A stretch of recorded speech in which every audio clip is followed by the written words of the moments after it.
1869 series. It was discovered in 1914, auctioned in 1943, and stolen in 67. It was recovered back in, I think, 2008, and no, it was recovered in 2006 and sold in 2009. If you wanted to buy this cover today, I imagine it would cost you close to $1 million. All right, envelopes. Corner cards, another sample from the group of envelopes. This area up in here, well, it wasn't always the case that there were return addresses on envelopes. Here we see a corner card, which is just that return address on this cover from Panama. And the person who sent it, Amos Corwine, was the U.S. consul to New Granada, a resident at Panama in Panama City. Okay, stop with envelopes and move on to other kinds of postal artifacts. And here's just a sampling, another checklist for you. Postal cards, reply cards, postcards, newspaper and other kinds of wrappers, parcel cards and tags. Some of those can be real fun to collect. Postal cards have been collectible for a very long period of time. And here's an example of just how long. This is not the first edition, but an 1893 postal card catalog from Scott Stamp and Coin Company. I put a lot of references to things like this in the book because I think they're important to understand not only as collectible artifacts, but as really helpful research objects. And my objective really tonight and with the book as well is to help you to enhance your research skills. As far as postal cards are concerned, the reason I picked this one out is because it's got a number of interesting features.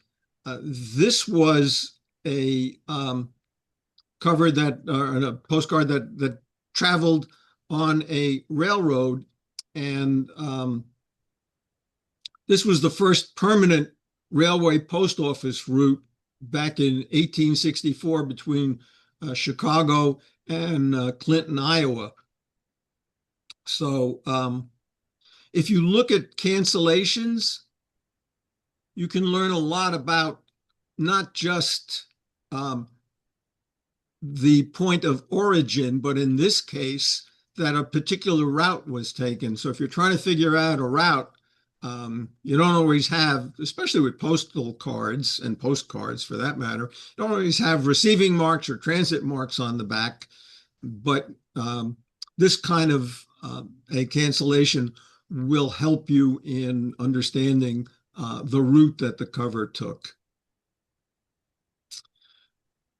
Oh, let me go back.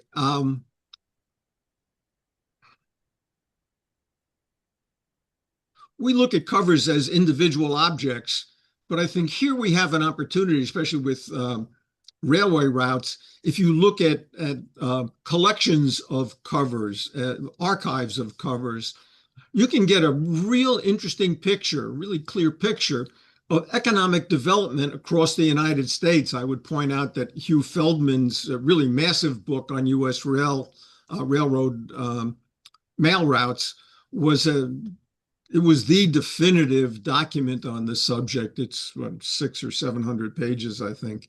So if you're doing research into railroads, that book will really help you understand the growth of the economy by looking at how contracts were let over time for railways.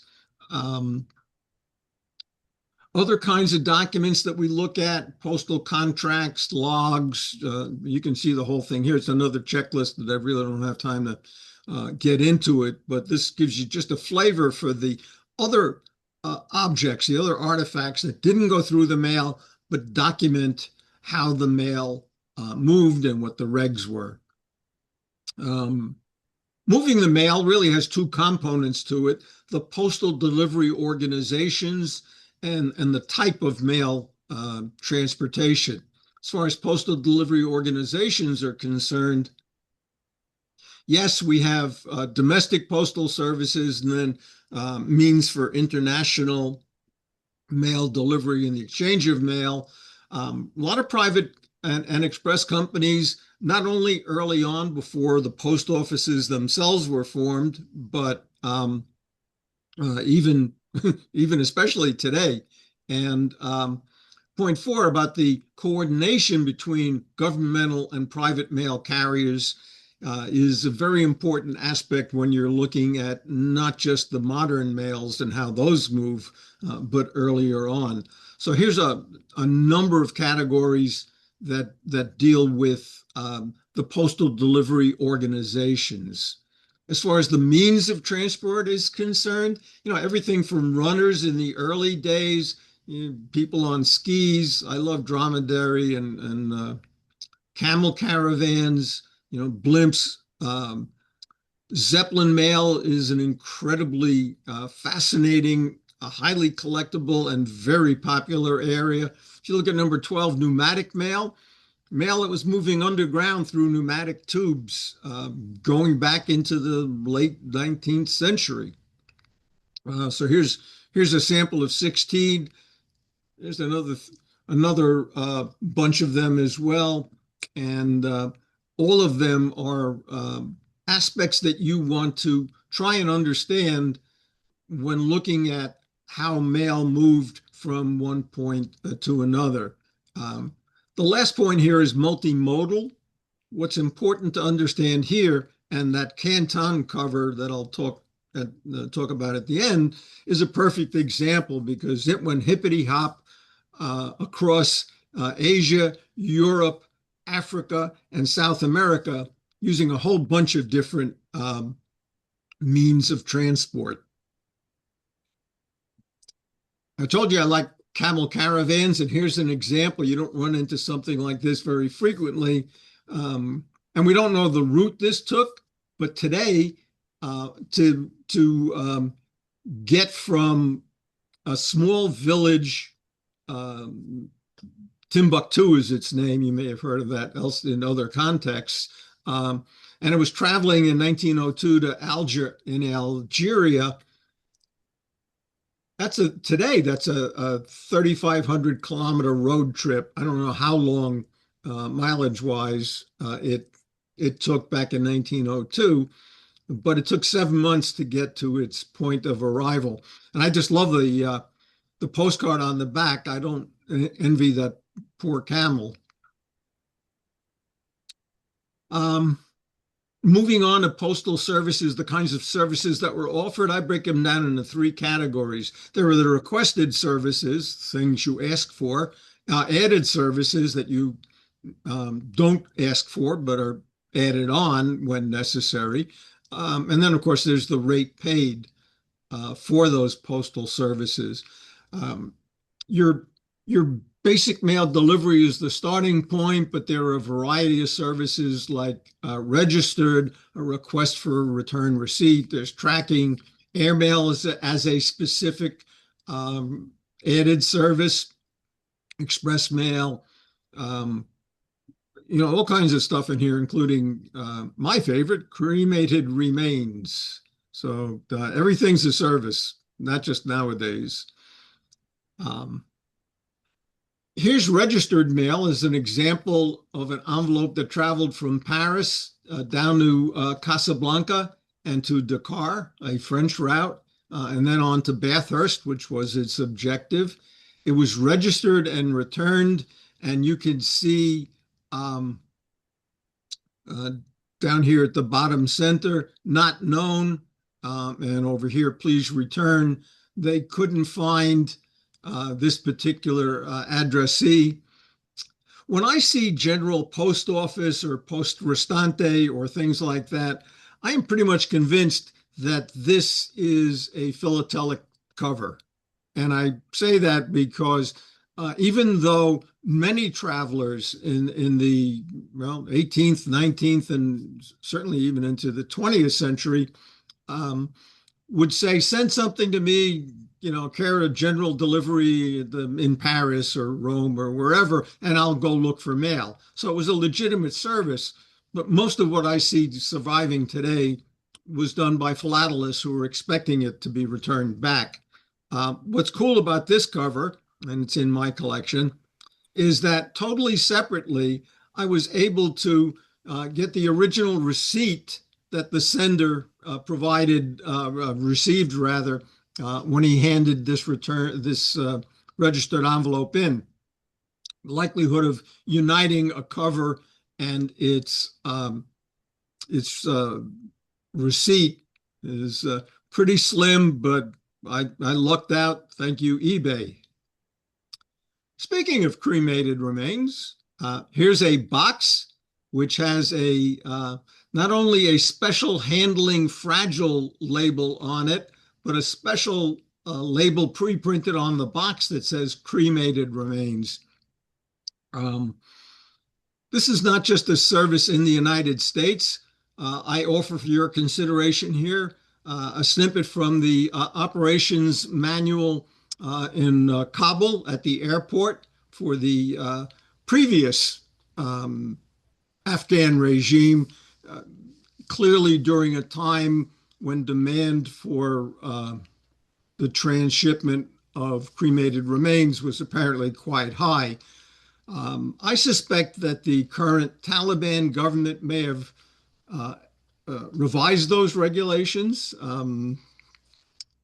I've reached out to the Taliban asking for an updated manual and have not been able to obtain a new copy. But when they respond to me, I will let you all know, of course. As far as added services are concerned, there are things like forwarding the mail. You don't generally ask for that, but if it's necessary, they will. Redirecting is a various form of that. Missent mail, even today it happens, maybe even especially today it happens, but the service of correcting the postal error is an added service. Sometimes these services are unwanted. For example, censorship is a service, if you will, but not one that you would request or desire. And the same with disinfected mail, although maybe it might be desired, but you would never particularly request it.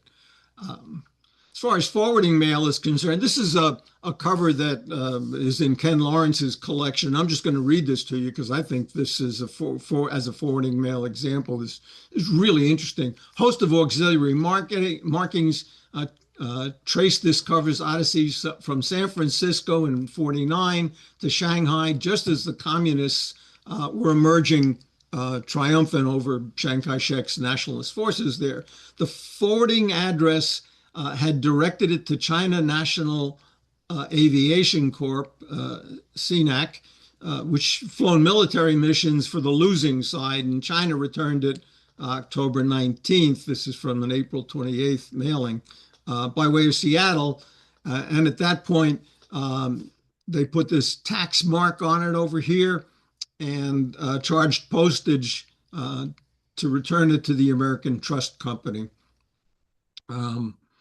I thought this Chinese here was a instruction for remailing, but basically it just gave the address in China where they wanted it to be sent.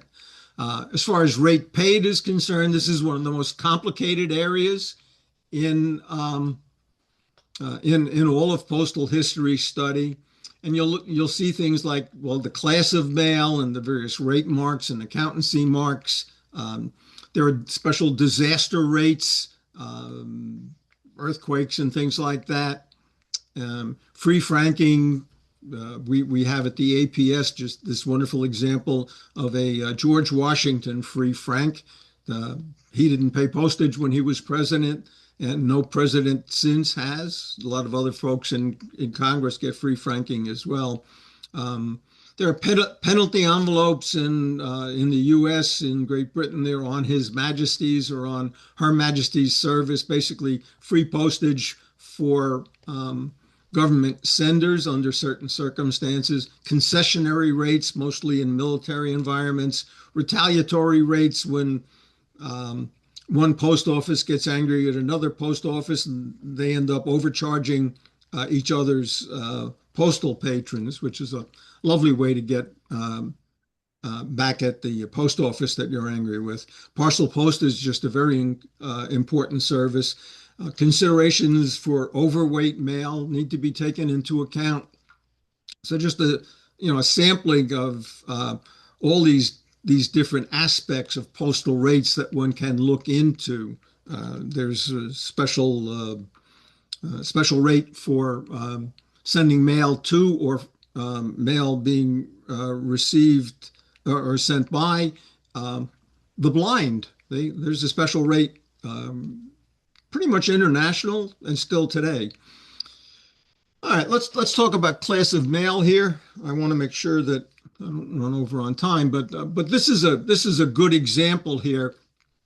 Um, Sometimes the class of mail is not evident from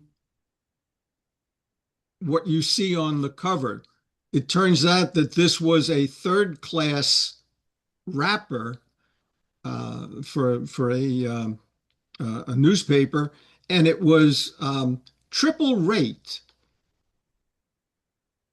But this is, I mean, here's a perfect example of the iterative process that's frequently necessary to deconstruct a cover and reveal its secrets. So that squiggle in the circle has to be understood, and it's 37 and a half cents. Now, if you look at that, figuring out that that's 37 and a half cents can be very challenging.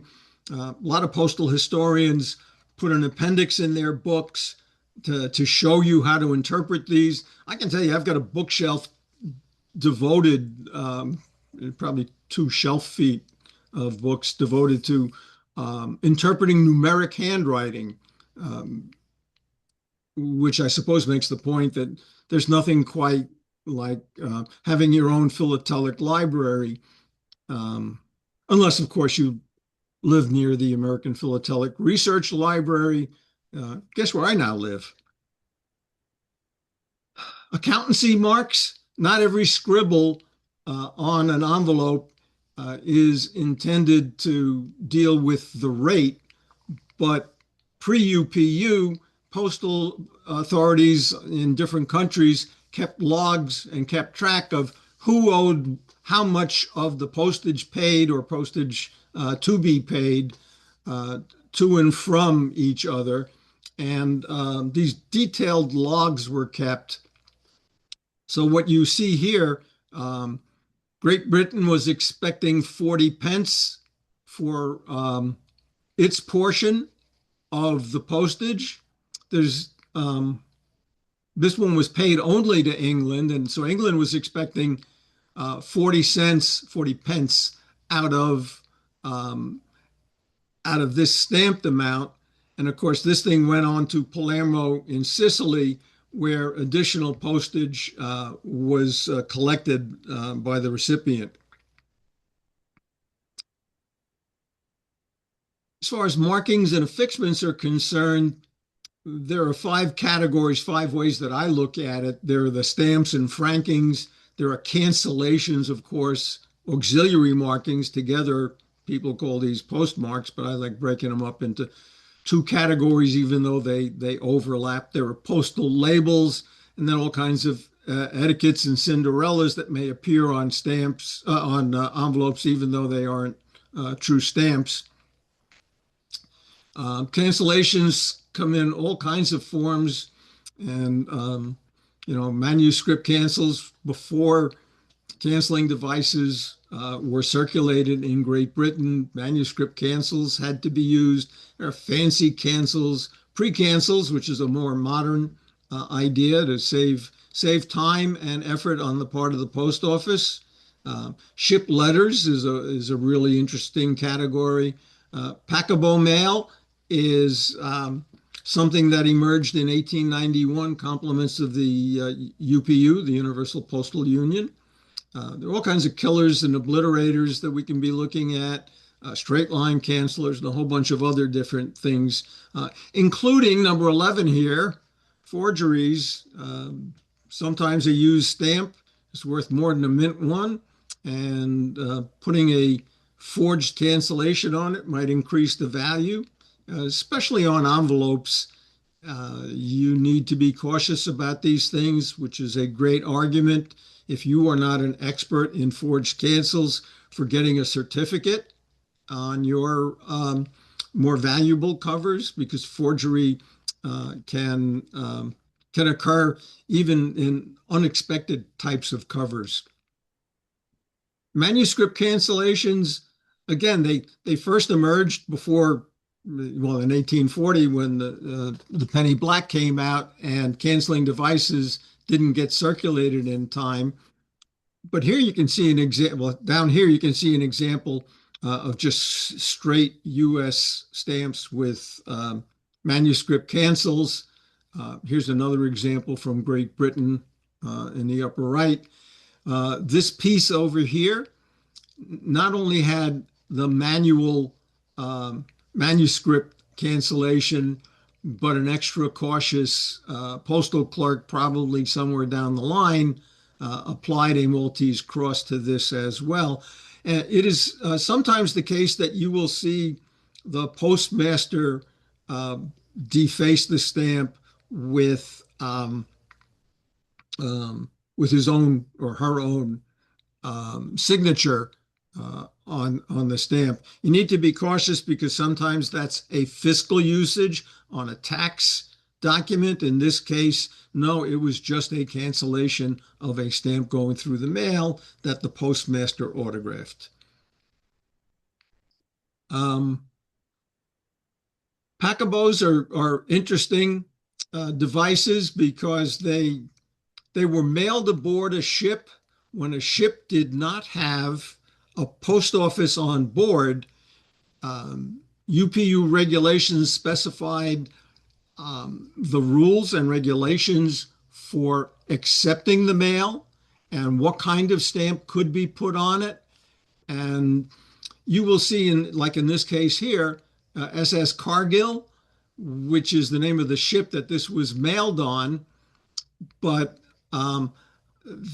that is not a cancellation. That's just the ship indicating its point of origin. The cancellation is really the Packabo mark that was applied, in this case, in Gambia. Now, why it got off the boat in Gambia remains to be seen, but you can see a missent to Gambia. I was talking about rerouting a missent mail.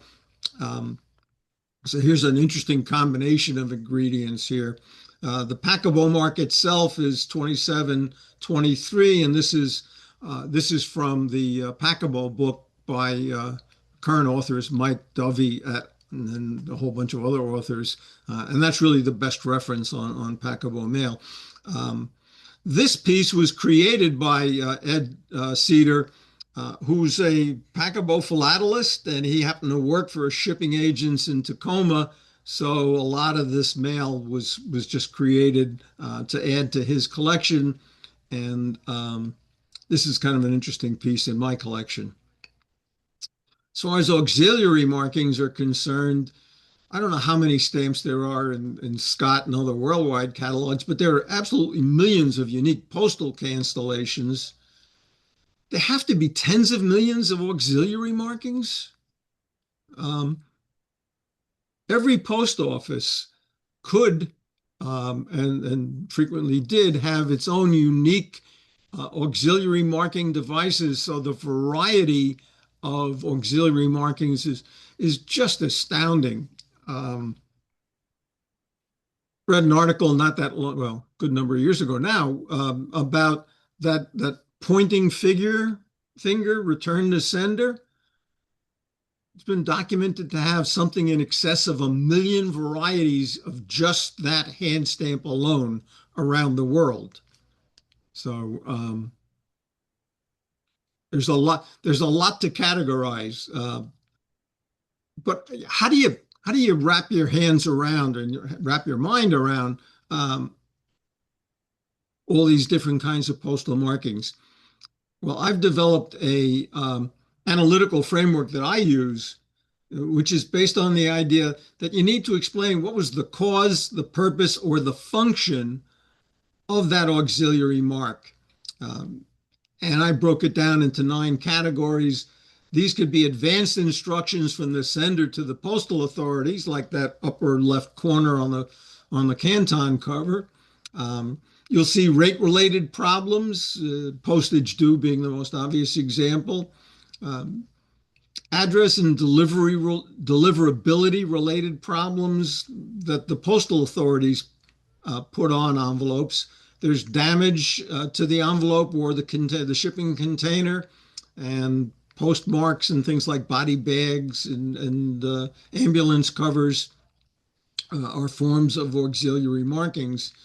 If an object is put in the mail uh, and it doesn't meet postal regulations, it may be the case that you'll see a hand stamp that points to the violation of postal regulations. The best example I can think of that is you create a registered mail envelope and you just drop it in the mailbox as opposed to bringing it to the post office. You'll get they will not treat it as registered mail very often, but they will warn you, or actually warn the recipient, that it was not conforming to postal regulations. Um, all kinds of delivery delays and suspensions are possible.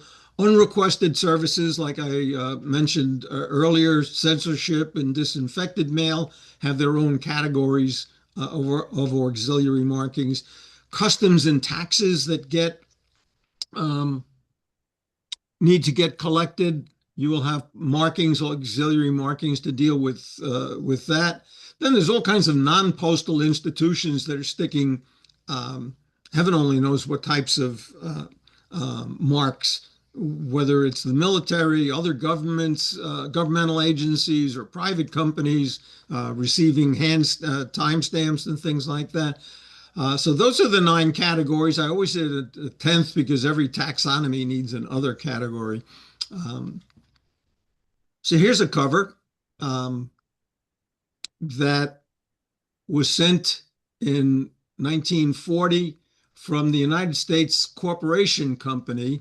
There's a whole mystique about that organization to somebody in Paris, but you can see 4 different versions of hand stamps indicating return to sender, the service has been suspended. It does make you wonder, though, because if you look at this cancellation, you can see it was mailed in August of 1940. Paris was occupied by German troops in June of 1940, June 14th, and you would have expected that the sender, a corporation, would have known um, by August that mail to Paris had ceased on the 14th of June, and mail to all of France suspended a year later. So it's intriguing when you see something like this. All right, I could go on forever, but I don't have forever. So let me wrap this up by going back to this cover, and let me talk about only 4 aspects of this cover, what I call the 4 pillars of postal history, which are rates and routes, means of transportation, and postmarks. And here's something on the back, and this Canton mark is very clear that it was mailed on the 28th of November, 1935. The 16 is 1600 hours, so 4 o'clock in the afternoon is when the postal authorities backstamped this. You can actually see the receiver here overlapping it, and that was December 23rd. So this was 26 days en route. If it had gone by ship, it would have taken 3 to 4 months to get there. And returning to this, looking at it, you see that this was very neatly typed, and they knew the route, and they knew that the SS Corfu was going to be departing Hong Kong. So this cover had to get from Canton to Hong Kong between the 28th and the 29th to make the Corfu, which was heading to Singapore. Singapore is where both Imperial and KLM had air service heading west to Europe.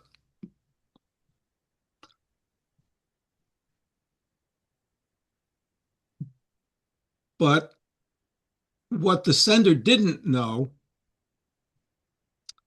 what the sender didn't know is that even though KLM had a service from Singapore to Europe, effective, I think it was November 2nd of 35, they stopped accepting mail from China. So a postal clerk, either in Canton or I suspect in Hong Kong, made this correction because that clerk knew that KLM wouldn't accept this envelope.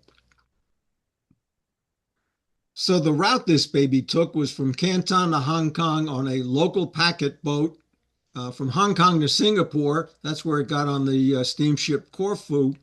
From Singapore to Brindisi, that was the Imperial Airways route, and it made 20 stops, including a little secret stop that I had a dickens of a time figuring out. And whenever this article gets published, you'll learn what I learned about how to figure out the difference between what a timetable says and the routes that actually get taken. But anyway, from Brindisi, it went to Paris, still on Imperial Airways responsibility. It was bagged in Singapore and didn't get undone until it got to Paris. But this route was by train. From Paris, it went to Marseille, and the post office, the French post office, routed it by train. In Marseille, it was picked up by Deutsche Lufthansa. Air France had a route going from Paris and Marseille over to South America, but it missed the flight by 2 days. And so the Paris post office, because Air France and Lufthansa were route sharing, they just sent it on to Marseille, and it was picked up by Lufthansa, went from Marseille to Las Palmas in the Canary Islands, down hippity hop down the coast of West Africa to Bathurst. Then it flew over the ocean, actually without the aid of a catapult ship, even though this is a catapult ship route, to Fernando, which is a lovely island, 250 some miles off the coast of Brazil. Was flown from there to Natal in Brazil. In Natal, even though it was a Deutsche Lufthansa route, it was taken over by one of the South American airlines and flown to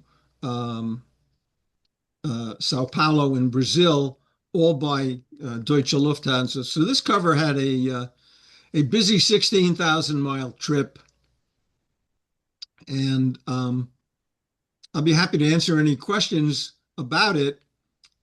But I want to thank you for your time and thank you for your attention, and thank you for being interested in postal history. Happy to answer any questions. So Gary, thank you very much. And if any of you have questions, if you want to unmute yourself and ask Gary any questions. And for those of you at the Milwaukee meeting, if somebody could take care of handling the questions from there, that would be great.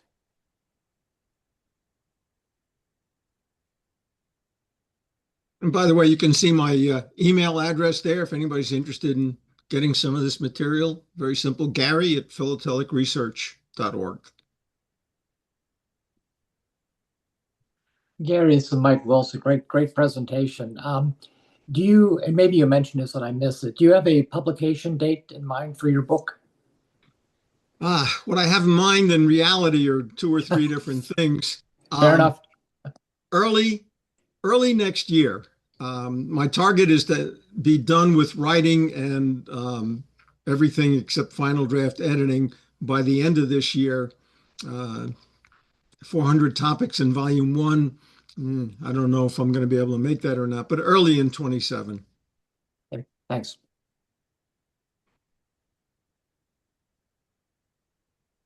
Hi, Gary. It's Lee in Waterloo, Ontario, Canada. Again, thanks for the presentation. I don't know whether you mentioned it, but one of the interesting things that I find are mail going from the Gregorian calendar to the Julian calendar, and so Yep. you have envelopes that or mail that goes postcards that maybe arrive in sent from U.S. or Canada, go to Russia, and they actually arrive 3 or 4 days before they were sent. So that was Yeah. always a little confusing when I was when I was a lot younger. But figuring out the difference in the calendars is another interesting way of doing it. Yeah, I've got a whole chapter on calendars. Good. There are 18 different calendars in use, and some countries don't use the Gregorian calendar. Actually, this cover that we're looking at, the Canton cover, the cancellation on the front is in Chinese. The back stamp was an international cancellation, so that was all in English. But the date, when I learned how to read Chinese in order to figure Chinese out what I was calendar. looking at, was the Republic of China calendar, which said that it was 1924. The reason for that is that the ROC calendar started in 2000 and at the beginning of 2012. So you got to take away 11 from the date, from the year date to figure out when it actually was posted. Or, well, in this case, you'd add 11 to get from 24 to 35. So yeah, there are all kinds of complications with international mail and multiple calendars in use. It's a fascinating topic. Yeah, very good.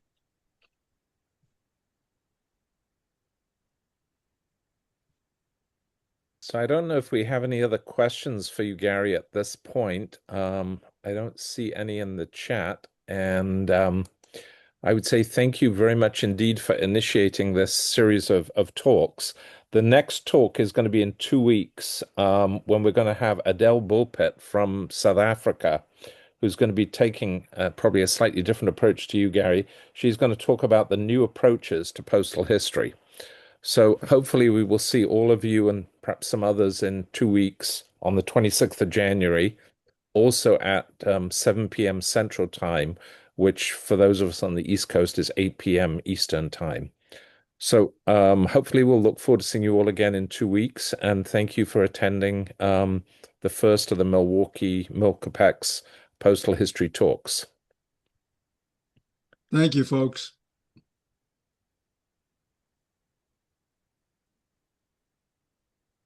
Thank you.